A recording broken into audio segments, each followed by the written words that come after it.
Sirens blurred through the night sky. In a haze of flashing red lights, I slowly opened my eyes, thoroughly confused about what was going on. I was in my car. The windscreen in front of me shattered to bits and my head throbbing something awful. I looked beside me and there she was, knocked unconscious or worse. Dead. It all came back in a flash. The mist steered, the car smashing into the side of the building. I tried to remember what I tried to avoid, which caused the fateful swerve, but my mind drew a blank. Ambulances have already arrived to the scene. There were a couple of paramedics prying the passenger side door loose, pulling her out and placing her onto a gurney. I stumbled out of the car myself, relatively uninjured by the crash and scenes, but besides the headache, I didn't seem to have any other major injuries.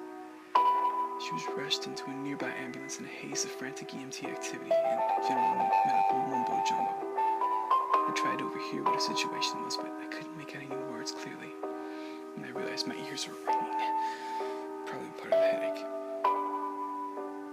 In a confused daze, I automatically climbed into the back of the ambulance with her, fighting every throbbing cell in my brain. I tried to shout out a few words of encouragement to her unconscious body. Paramedics probably just assumed we're together, having been in the same vehicle, and didn't seem to object to me tagging along. In fact, they barely seemed to care I was in for the ride. Reaching the hospital set off another set of frenzied actions. Hospital staff appeared from nowhere at the ambulance door, whisked her away before swinging the metal doors open before I had a chance to stumble out and onto the sidewalk. Catching up, I saw her being wheeled into a room to the left of the waiting area and rushed in after the group of nurses surrounding her stretcher. Another vague exchange of medical jargon between an ER doctor and his nurses, and from nowhere, an ominous-looking device I understood to be a defibrillator emerged. The doctor moved swiftly before they had a chance to clear the room of people, namely me, Vaseline the cold metal plates and zapped her. Nothing. He repeated the action 3 more times before she sputtered suddenly to life. At that moment, all the stress in the world seemed to be lifted off my little shoulders.